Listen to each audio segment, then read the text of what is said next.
This video will show you how to easily turn on dark mode on Snapchat, creating a more comfortable and stylish interface, especially for nighttime use.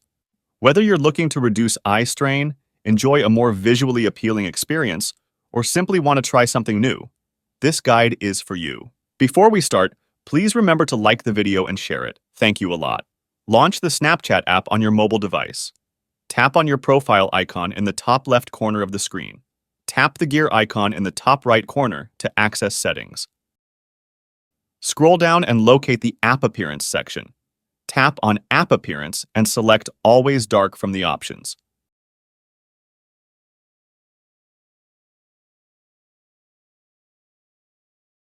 Your Snapchat app will now switch to a dark background and lighter text for a more comfortable viewing experience.